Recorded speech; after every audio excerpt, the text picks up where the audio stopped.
Olá, meu nome é Márcio França, você está ouvindo meu novo podcast, O Que Queremos? É um programa feito para você, né? Para você que é curioso, para você que é inquieto, para você que é um questionador das coisas, né? Que acha que dá para viver melhor.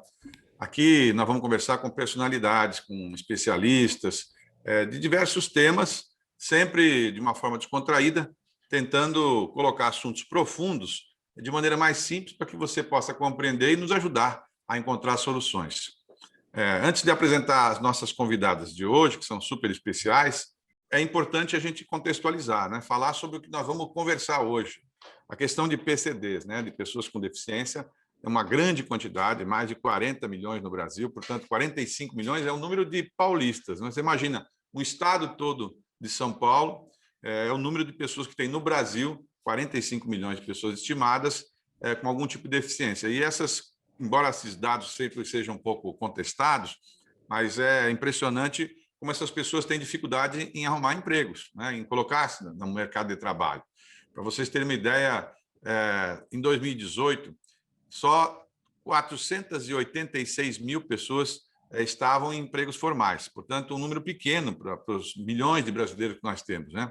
Sendo que desses empregos formais, a gente ainda tem uma agravante, que a grande maioria, se você separar cada 4 pessoas trabalhando com deficiência, 3 vão estar trabalhando ganhando até 2 salários mínimos.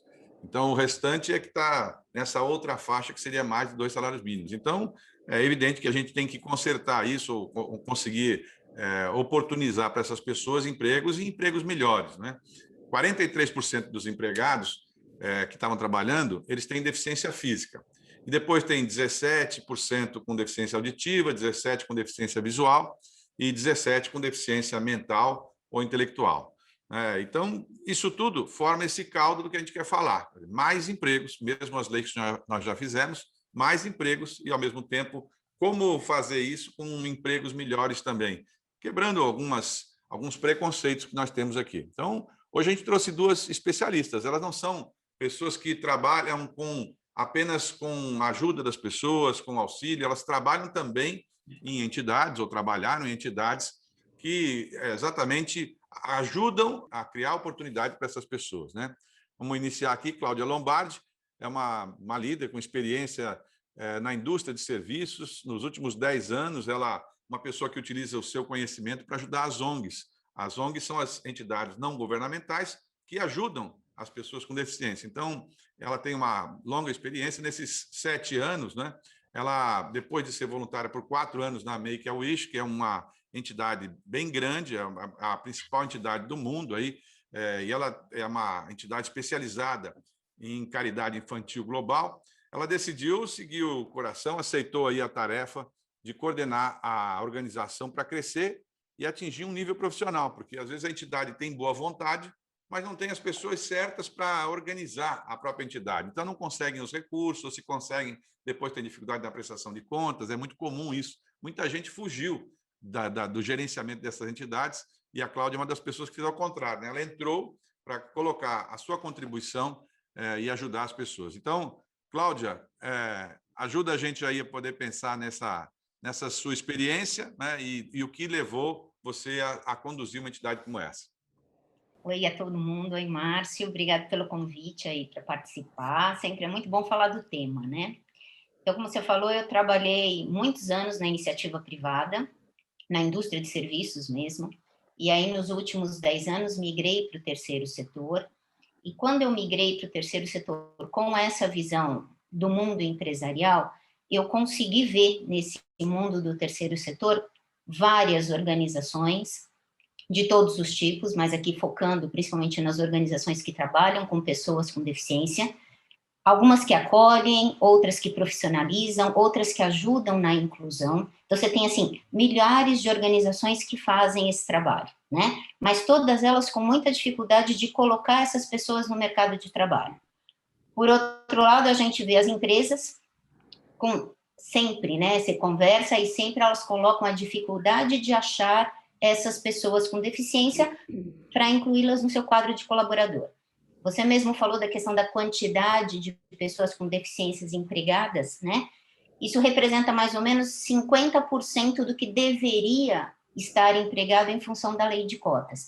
Isso é um número que vai de 43 até 50, então existe ainda, em função da lei de cotas, uma gama grande de oportunidade para você empregar essas pessoas, e o próprio censo, como você falou, tem aí quase 40 milhões de pessoas com deficiência no Brasil, e desses 40 milhões de pessoas, 10 milhões o censo aponta como pessoas em idade economicamente ativa, com ensino médio completo, superior incompleto ou superior completo. Então, a gente tem, de um lado, oportunidades para empregar, do outro lado, pessoas, né? Então, aí 10 milhões de pessoas com uma formação boa para serem empregadas, e isso não se fala. Então, assim, eu trabalho na criação dessa ponte entre os dois lados, para a gente realmente poder juntar e entender por que esses dois lados não se falam.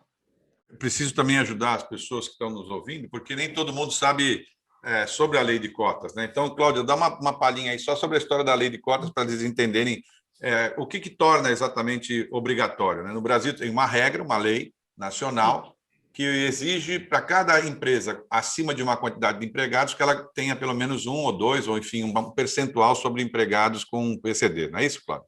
Isso, a lei de cotas foi aí um grande avanço, né, na questão de política pública, no sentido da inclusão. Obviamente é uma lei, então torna obrigatória, a gente depois acho que vai conversar um pouquinho sobre a questão de obrigatoriedade versus inclusão, mas é uma lei que fala que toda empresa acima de 100 funcionários, ela tem que cumprir com um percentual de pessoas com deficiência empregada. Então, tem uma regrinha, então de 100 a 200 funcionários, 2%, de 201 a 500, 3%, de 501 a 1.000, 4%, e acima de 1.001, 5% do seu quadro tem que ser de pessoas com deficiência. Bem, a gente vai ouvir também a outra convidada super especial aqui, Roberta Cruz Lima. A Roberta é também uma líder, né, de responsabilidade social corporativa, diversidade, inclusão, saúde mental, programa de voluntariado empresarial e comunitário. Ela possui mais de 20 anos de experiência atuando na criação e na gestão de projetos sociais. Nos últimos 10 anos, ela teve em vários projetos multiculturais, não só no Brasil, mas Argentina, Chile, Colômbia, Guatemala, México, Peru, enfim, deu uma rodada grande por toda a América Latina aqui. Morou 10 anos depois em Londres, onde iniciou essa carreira no terceiro setor. É coautora de um livro, A Inclusão Profissional de Trabalhadores com Deficiência Intelectual na cidade de São Paulo, que é uma reflexão sobre a relação entre a formação de trabalho e a inclusão social nesse momento atual, né? Desde junho de 2020, ela trabalha como diretora voluntária da Best Bud Brasil, mentora no programa de formação de jovens Gerando Falcões, que agora está super famoso aí, o Gerando Falcões, e no projeto Cuidado Coletivo, né? Então, Roberta, suas apresentações aí, com muito carinho, e obrigado aí pela presença. Obrigada a vocês, Márcia, por me receber. Como a Cláudia falou, é sempre um prazer, né? Falar do tema que a gente ama, que acabou escolhendo a gente, né? Então, eu me formei, fiz Direito na PUC, Rio, me formei, fui morar na Inglaterra um tempo depois de formada, e aí lá eu me especializei no terceiro setor, trabalhei algum tempo como voluntária, lá funciona assim um pouco diferente, é bem importante esse lado voluntário estar em dia no seu currículo, é onde você de verdade pega a experiência. E eu acho que eu tive dois momentos na vida assim, onde a minha carreira deu um grande salto, né? Primeiro foi quando eu trabalhei para uma ONG que abraça o direito do sistema de saúde público na Inglaterra. E eu trabalhei lá por quase 7 anos e eu aprendi bastante. E o outro grande salto foi quando, ainda trabalhando lá, teve o atentado terrorista em Londres, e foi quando eu mergulhei um pouco mais nesse assunto de saúde mental. Eles tiveram que ser muito rápido nas ações, e foi onde eu tive experiência de poder ter mais contato com esse tema. E quando eu voltei para o Brasil em 2010, eu trabalhei fazendo algumas consultorias, e em 2012 eu fiz uns trabalhos para Best Buddies, na América Latina, foi onde eu pude dar essa rodada boa. E a Best Buddies é uma organização, é a maior organização do mundo, né, que trata do assunto inclusão social da pessoa com deficiência intelectual. É da família Kennedy, o presidente Kennedy tinha uma irmã com deficiência intelectual, a família se uniu em prol do tema e eles criaram uma organização antes da Best Buddies, que é a Special Olympics, e depois um dos sobrinhos do presidente Kennedy resolveu ter uma ONG e resolveu trabalhar a inclusão social das pessoas com deficiência intelectual. Ele queria que tivesse esse propósito, ele achava que ainda era um assunto a se desenvolver, e ele estava bem certo, porque ainda até hoje, a ONG foi fundada em 89, quer dizer, a gente tem aí quase mais de 30 anos, e esse é um assunto ainda bem num processo de desenvolvimento, até mesmo fora do Brasil. Então, eu acho que é um tema bastante relevante para a gente conversar, e, obviamente, a Best Buddies trata da deficiência intelectual, mas qualquer tipo de deficiência, né? A inclusão social é muito importante.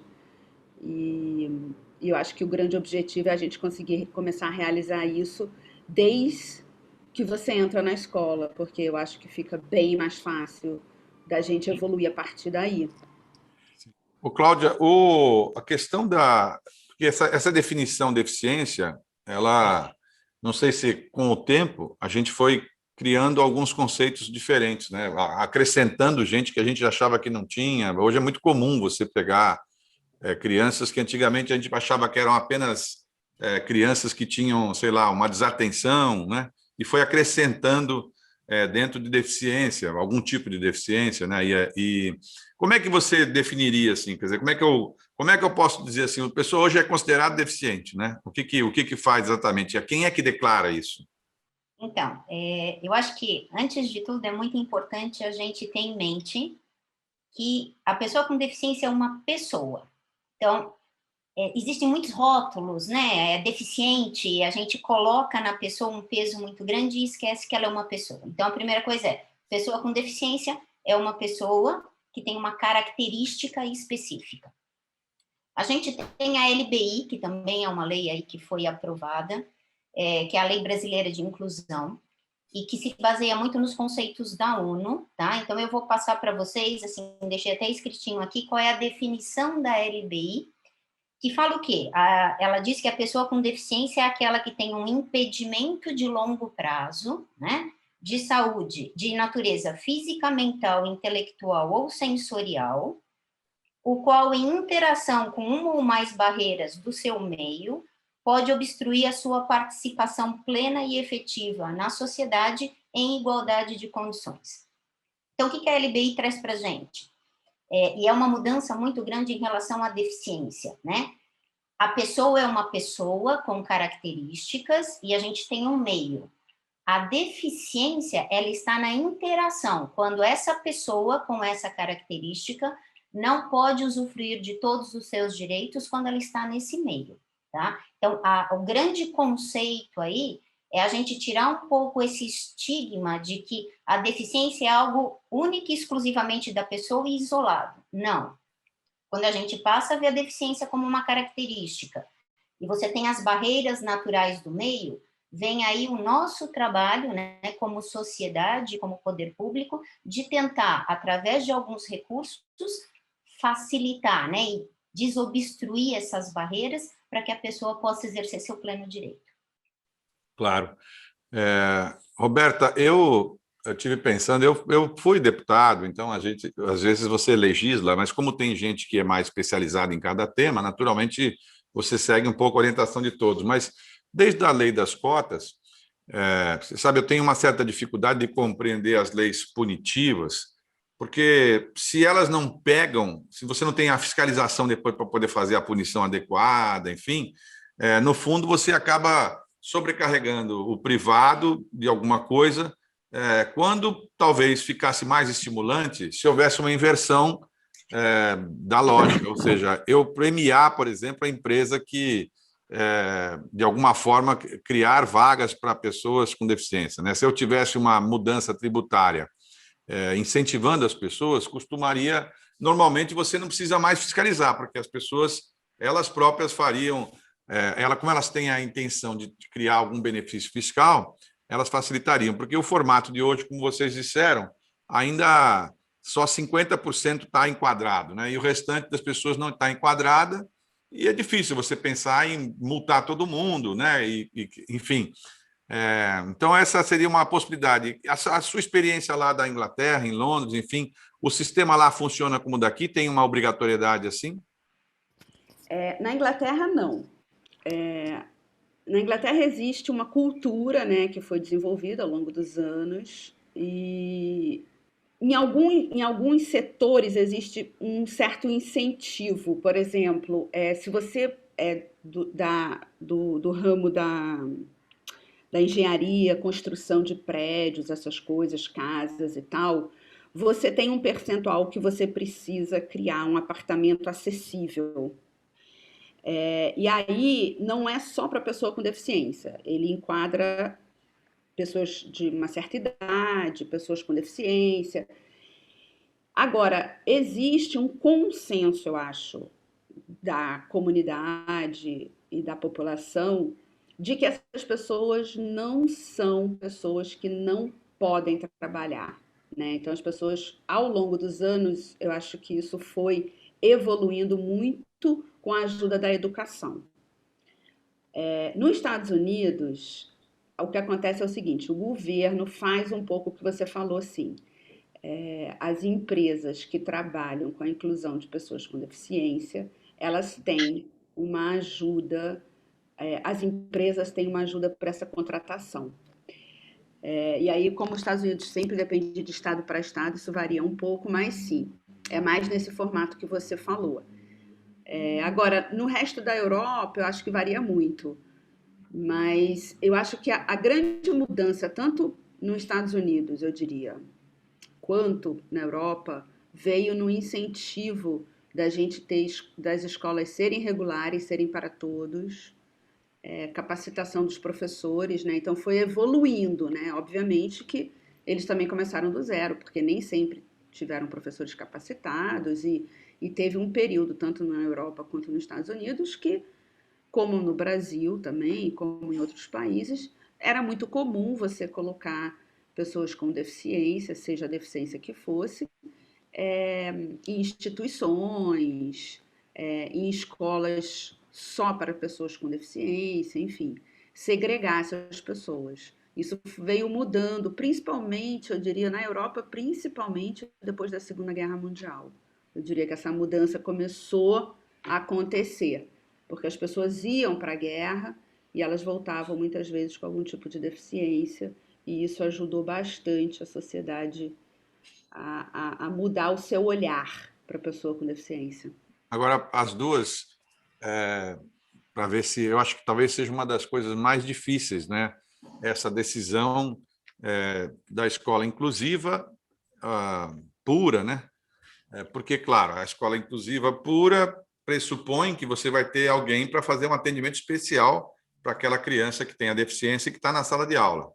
Como a gente sabe das dificuldades do país e do nosso ensino, enfim, muitas vezes a criança que vai estar inclusiva, ela acaba ficando um pouco para trás ali naquela circunstância, né?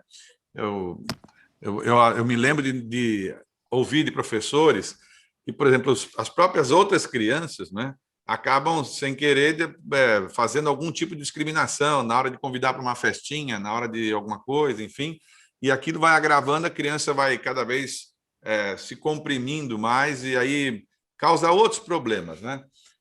Esse para as duas, então, aí vamos começar com a Cláudia. Como é que você acha que a gente devia trabalhar isso? O caminho é esse, de fazer a inclusão como nós temos hoje, ou em alguns lugares, ou a gente pode fazer alguma coisa mista nesse assunto, né? Com certeza, Márcio, assim, segregar não adianta, né? Assim, então, separar, como já houve aí alguns movimentos, né, para separar e deixar a escola especializada ou sala especializada, isso não colabora em nada com a inclusão a longo prazo, né?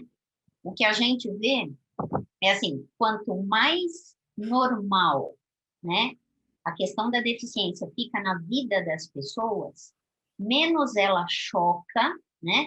E mais fácil fica você realmente incluir. Com relação ao ensino, é verdade, né? Então, assim, as pessoas têm características diferentes, e aí você falou um pouco antes, no começo da nossa fala, sobre DDA, né? Tipo, distúrbio de atenção.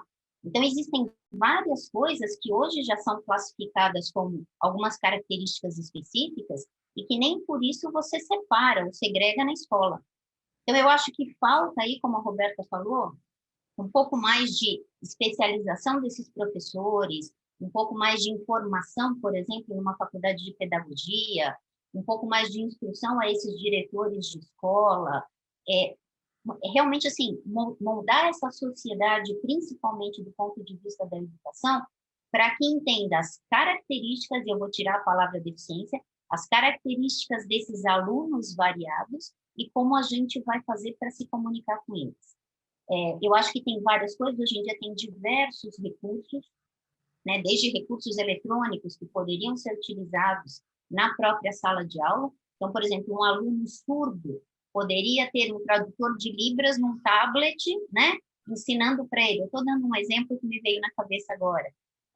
Então, assim, eu acho que tem coisas que a gente pode pensar um pouco fora da caixa quando a gente fala de, digamos, ferramentas para a educação, para incluir todo mundo, mas eu acho que o fundamental da inclusão é realmente essa questão social, essa inclusão social que quando a gente é criança, tudo é mais fácil.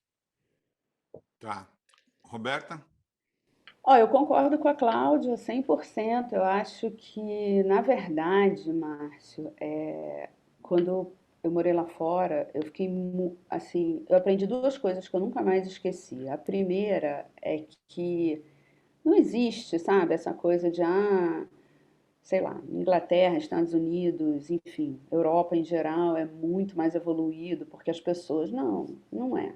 O que acontece é que as pessoas, elas estão dentro de uma evolução, é um processo. É um processo. Assim, na Inglaterra também existiu pessoas que eram segregadas, institucionalizadas, existiu esse período. E eles evoluíram para outro período. E nos Estados Unidos foi a mesma coisa. E eu acho que a gente está nesse processo. Eu acredito que já as escolas já saibam que quanto mais diversa elas forem com relação aos alunos que elas recebem, as famílias que frequentam a escola, mais rica ela vai ser em experiência e em aprendizado. Isso já é uma coisa notória, a gente sabe disso. Eu acho que a gente está evoluindo para chegar nesse caminho. E eu acho que as empresas ainda talvez tenham um desafio maior, porque a grande maioria das pessoas não tiveram, né, essa inclusão na escola desde pequenos. Por exemplo, eu nunca estudei com uma pessoa que tinha nenhum tipo de deficiência. Na minha época, realmente não era comum. Eu tenho 50 anos, eu realmente não tive essa oportunidade. Mas os meus filhos, por exemplo, têm essa oportunidade e estudam com pessoas que têm deficiência. Talvez não o número que eu acho que seja o adequado. Eu gostaria que eles estudassem com mais diversidade ainda do que eles já têm. Mas eles já estudam com bastante diversidade. Então, eu acho que é isso, é uma evolução. O que não pode é a gente querer mudar isso agora e voltar para trás por algum motivo. Ou as empresas acharem que essas pessoas, por algum motivo, não aprenderam ou não se desenvolveram igual às outras, porque isso sim é um retrocesso e isso não é verdade. As pessoas com deficiência, elas podem até aprender em outro tempo. Eu tenho 3 filhos e com certeza um deles aprende em outro tempo e ele não tem nenhuma deficiência. E aí? Ele simplesmente é uma pessoa diferente dos outros 2. Então, acho que é um pouco isso. A gente precisa, de verdade, quebrar esses tabus, os preconceitos e caminhar, porque a diversidade é muito rica. E o Brasil é tipo, gente, é um caldeirão da diversidade, é muito legal. Então a gente precisa aproveitar isso. Você sabe que esse é talvez o maior desafio de quem hoje em dia se propõe a liderar ou comandar qualquer coisa, né? Não é no fundo, não é você ter a aptidão, é você conseguir encontrar a aptidão de cada um naquilo que ele tem mais aptidão, né? Eu me recordo quando eu fui relator, fui subrelator do orçamento do governo federal, eu era parlamentar, e eu fui visitar o STJ, e o ministro que era presidente havia detectado, ele queria fazer a digitalização de todos os autos do tribunal, né? E alguém deve ter orientado, ele fez tudo com pessoas mudos e surdos, né? Então, eram pessoas mudas e surdas que concentravam no seu serviço, e ele conseguiu, foi o primeiro tribunal do Brasil, um dos primeiros do mundo, a digitalizar tudo, porque tinha todo um departamento lá, um setor enorme, fazendo isso. Quer dizer, a capacidade da pessoa acabava se superando em função dessa concentração, e assim deve ter em cada uma das áreas. Agora, eu queria conversar com vocês, né, porque nós estamos nesse momento super difícil do país e do mundo todo, né, com a história de pandemia, e há um agravamento de várias circunstâncias, em especial as psicológicas, né, porque as pessoas todas muito travadas em casa, as crianças muitas sem contato com seus colegas, o medo, né, o pavor, o aumento das cotas depressivas, com remédios assim em grande quantidade, aumentando muito a venda de fármacos, né, em função do momento. E assim, eu suponho também que se piorou para todo mundo, deve ter piorado também muito mais ainda para quem tem a deficiência, né, para efeito de você conseguir se locomover, você conseguir. Uma das coisas que eu tenho insistido é porque aqui em São Paulo, depois de muito insistir, o governador concordou e permitiu que as vacinas fossem dadas primeiro para crianças, para pessoas que têm Down, né? Por conta da vida, a perspectiva de vida reduzida, você não podia usar o mesmo critério de idade, enfim. Mas eu tenho assistido muito com eles agora publicamente, nas redes sociais, enfim, para que eles façam também com pessoas cegas. Nós temos 2 parlamentares cegos no nosso partido, um federal e um estadual, né? 2 deputados.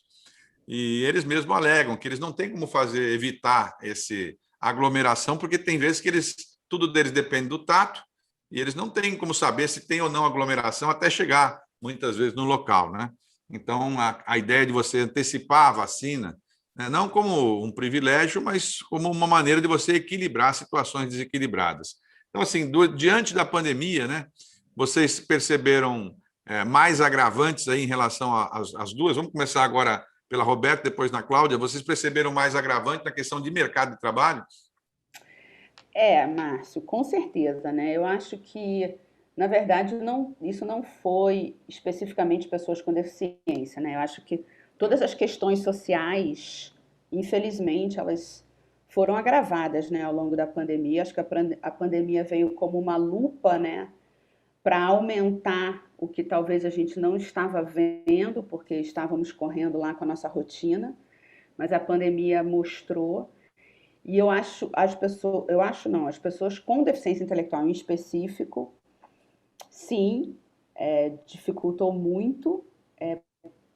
Primeiro porque eles são grupo de risco, como você falou, então eles não poderiam se expor tanto. As empresas que pelo menos eu tenho contato, que contrataram pessoas com deficiência intelectual, foram super bacanas, assim, nem pensar voltar para o trabalho presencial, só depois de vacinado e tudo. Então, assim, as empresas super compreenderam, mas, obviamente, não é o momento de contratação em geral, quem dirá para pessoas com deficiência ou deficiência intelectual. Então, sim, eu acho que eles foram muito afetados e acho que, olhando socialmente, em geral, assim, se você quiser olhar para o social, eu acho que o social foi muito afetado, questões sociais foram muito afetadas e aquela história, né? A questão social não é uma resolução fácil, não é uma resolução de uma pessoa, ou de um governo, ou de uma empresa, né? É um trabalho em rede. Então, esperamos que aí, se a pandemia der um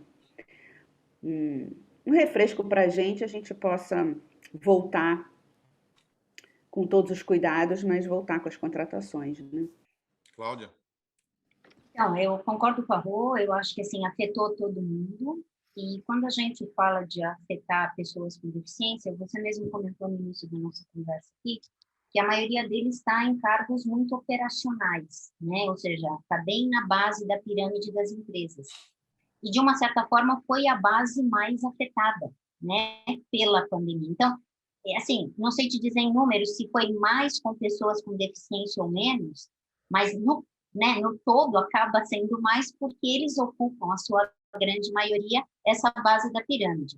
Então, com certeza, sim. Agora, também vale, né, a gente mencionar que acho que desde 2014 a gente estava vindo numa escalada progressiva, muito interessante, né? Assim, 2019, a gente aumentou 7,5% a contratação das pessoas com deficiência comparado a 2018.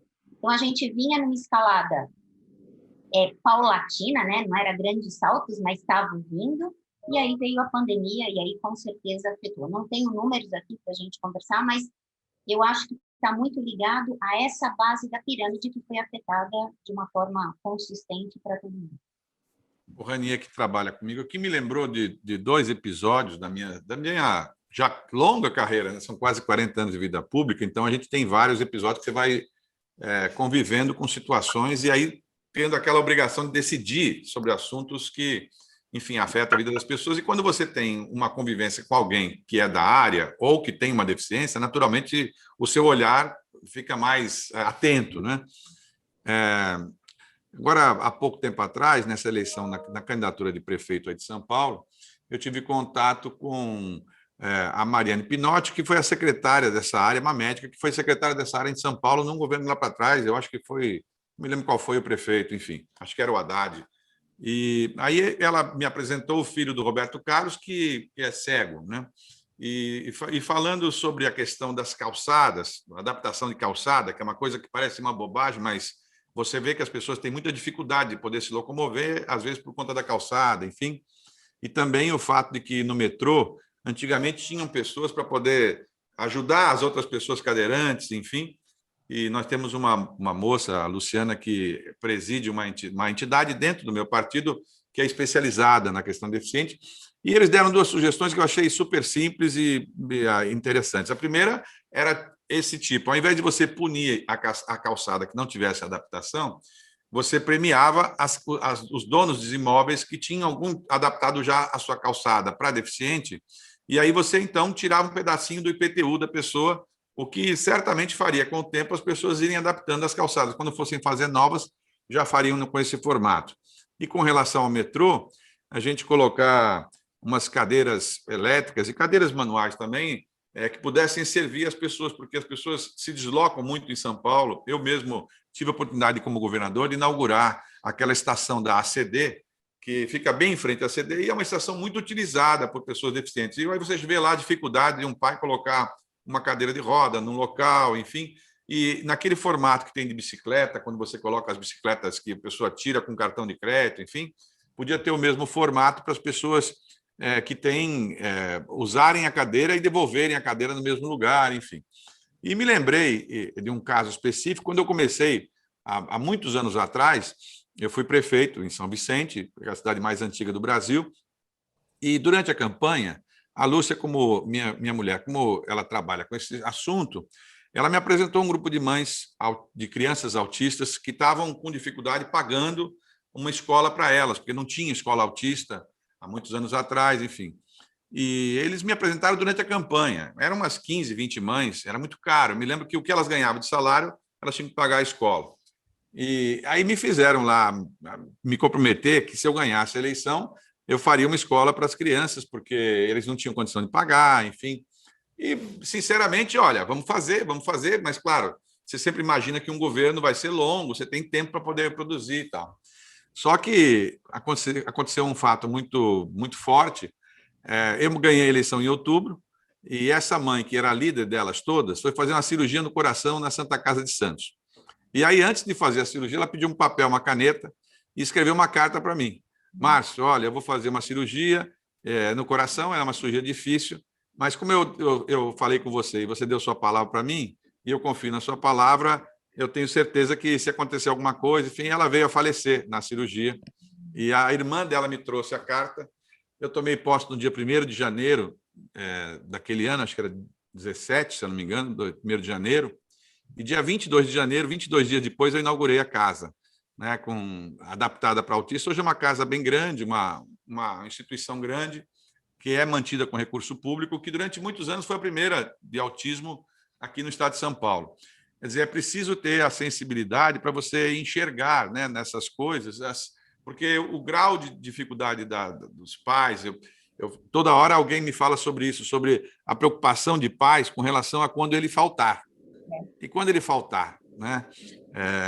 Então, eu sempre fico a pensar, né, nas soluções com mecanismos tributários, financeiros, que você criasse benefícios, porque eu aprendi que quando você cria o benefício empresarial, o mundo empresarial se organiza para poder aproveitar, digamos, do benefício e, ao mesmo tempo, ele consegue construir o outro lado, que é um instrumento importante que o Estado pode fazer. Claro que tem seu peso, porque é uma renúncia fiscal, mas é um peso que eu acho que fica mais leve do que quando o Estado se propõe a fazer, né? Porque o Estado tem muita dificuldade em fazer, gerenciar, depois vem as regras corporativas e também vão dificultando, né?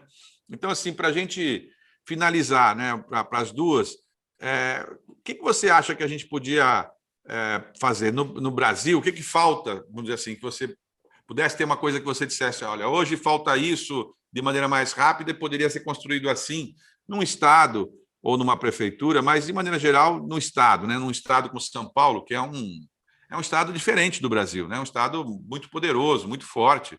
O orçamento de São Paulo é um dos maiores do mundo. São Paulo investe mais em pesquisa do que muitos países do mundo, né? Então, a gente tem muito orgulho disso.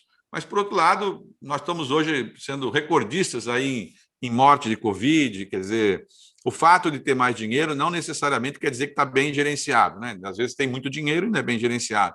Mas o que poderia fazer nessa área da inclusão, e especialmente do emprego, que vocês acham que em que pé estaria hoje, né? Eu vi que a Cláudia mencionou a questão de ir subindo o número de empregos, que vinha num roteiro positivo, e certamente já por conta das leis. As leis vão adaptando para isso. É que elas não têm mudanças muito rápidas, até você ir fiscalizar, enfim. Mas o que daria para acelerar? Eu diria assim, o que tem de deficiência e o que daria para acelerar nesses dois processos? Vamos começar agora pela Roberta, então.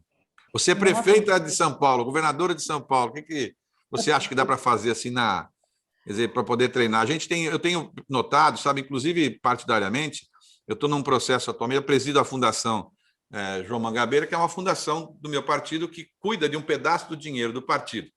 E a partir do mês de agosto, nós vamos começar a fazer uns cursos técnicos para treinar pessoas que gerenciam organizações não governamentais. Porque eu sinto que nós temos 170 mil organizações, gente de boa vontade, enfim, que com o tempo foi desistindo, porque eles assinam lá na pessoa jurídica e se responsabilizam na pessoa física. Isso acontece com a gente, que é político também. Mas a gente está meio... Quem vai para essa área tem que ser vocacionado. E nem sempre a pessoa que vai para a organização tem como principal vocação tomar conta da entidade. Então, a gente quer muito treinar essas pessoas, porque desde o advento de convênios, emendas, que virou muito moda, pegar emenda de deputado, enfim, isso tem criado um problemão para a vida das organizações não governamentais, porque elas passaram a ter acesso a um recurso que elas não tinham, mas também passaram a ter uma exigência de fiscalização que elas também não tinham, né? E muitos se arrependem depois, não querem devolver o dinheiro, né? Então, nessa ótica aí, Roberta, o que você sugeriria?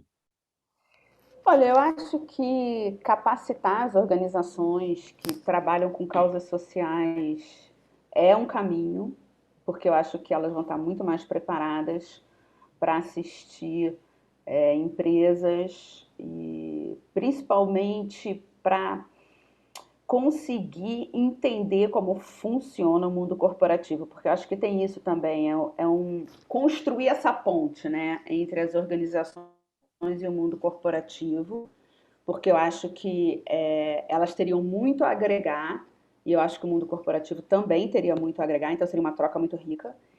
Eu acredito que sim, para comércio e para empresas em geral, eu acho que a diferença tributária, né, o incentivo tributário seria também de grande valor, porque eu acho que ia ser um ganha-ganha para todo mundo. Mas eu acredito muito no incentivo educacional também. Eu acho que seriam 3 pilares importantes.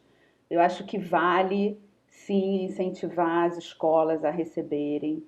Eu vejo isso de uma forma que dá para fazer um processo muito legal e quem até criar aí uma geração que quando chegar na vez deles de gerenciar, essa história vai mudar, né? Eles vão receber currículos de pessoas com deficiência, enfim, de que você imaginar da diversidade e eles vão conseguir apenas olhar para a capacitação, se tem realmente link com a vaga ou não.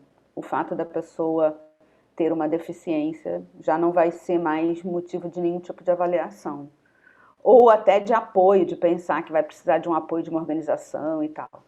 Então, acho que a gente tem que se preparar para isso. E eu acho que a gente tem que começar nas escolas, mas eu acredito que no momento, como teria que começar diferentes processos, seria um ganho. Então, acho que sim, acho que tributar seria uma excelente ideia. Acho que as empresas iam sentir até muito mais efetivas no ramo social, né? Quando você olha que a sua tributação, você diminuiu o seu imposto, mas você pôde ajudar e transformar, né? Acho que essa sensação de transformar é uma sensação que a gente ainda não vive no Brasil. Essa sensação de você transformar o social, seja ele o caso da deficiência ou não. Porque é uma sensação que a gente ainda não tem no Brasil. E eu acho que isso é, tipo, realmente modifica, sabe? Sim. E aí, Cláudia? Tarefa Então, fácil. eu também Governadora Cláudia Lombardi assumiu. Como é que você vai produzir daqui para frente? concordo com a Rô, acho que, obviamente, a base ali é a educação e a gente tem que começar a pensar logo nisso. Mas, de imediato, eu acho que o premiar ao invés de punir, eu concordo com você. E eu acho que uma coisa, para mim, pelo menos, que converso com muitas empresas, algo que está me chamando muito a atenção, é o famoso termo agora, né, o ESG, Environmental, Social and Governance, né? Que agora não é novo, tem bastante tempo, mas como o mercado financeiro, o mercado dos acionistas, está vendo isso como um valor agregado, né? Então, as empresas que têm o índice de ESG, o valor na bolsa sobe. É impressionante, impressionante, como as empresas estão olhando mais agora, né? Então, assim, nossa, eu preciso me preocupar com o meio ambiente, eu preciso me preocupar com o social. Elas despertaram? Não sei, mas é uma forma de premiação, né? Então, eu deixo de ter que cumprir, como você falou, que é muito difícil fiscalizar, tem empresa que prefere pagar multa, porque, de novo, a gente está falando de uma mudança cultural. Mas na hora que essa sigla agora é ESG, é milagrosa, porque, assim, você pode chegar em qualquer empresa e falar, ele já começa a falar, nossa, mas você pode me ajudar com o trabalho social? Nossa, mas você pode me ajudar com o trabalho de meio ambiente? Então, é assim, para mim isso é um pouco a tradução do que você mesmo falou, né? Premiar ao invés de punir. É uma forma de premiação, obviamente a questão tributária também é, mas para a gente ter, eu acho que assim, começa a mostrar que realmente o premiar ao invés de punir é a melhor estratégia. Posso só dar mais um pitaco? Eu acho que a Pois não. Cláudia está coberta de razão, até porque o ISD já existe lá fora faz tempo, né? E aí é que eu acho que a gente precisa, como já existe lá fora, eu acho que vale olhar, né? E assim, lá fora o maior desafio é o social, não é o environmental nem o governance, é o social. E aí eu acho que talvez o tributário, se unir a isso, pode ajudar muito. Porque lá fora eles já verificaram que às vezes eles não conseguem cumprir como eles queriam, porque o social é o mais difícil. Porque é o que a Cláudia falou, uma mudança cultural, muitas vezes são questões muito mais complexas do que simplesmente oferecer emprego, né? A gente sabe que desigualdade social, enfim, tem um monte de questão. Então, acho que talvez um incentivo bom para ir junto seria essa questão do tributário, poderia conversar bem, poderia ser um link, um casamento que desse certo, não sei. Mas acho que vale a pena pensar. Obrigado aí pela disposição de vocês, mais do que a disposição de falar hoje aqui, é a disposição de vocês lidarem com um tema desse, né? Com temas ligados à PCD, pela pelo grau da complexidade, enfim, a legislação, as pessoas às vezes pensam que política é uma coisa feita por um outro ser que vem para a Terra, né? O político também é uma pessoa que ele também está lá sujeito a erros e acertos. E, naturalmente, que as legislações elas vão evoluindo e a gente vai, a partir digamos, dessa evolução, percebendo o que ajuda e o que atrapalha, ou o que ajuda mais.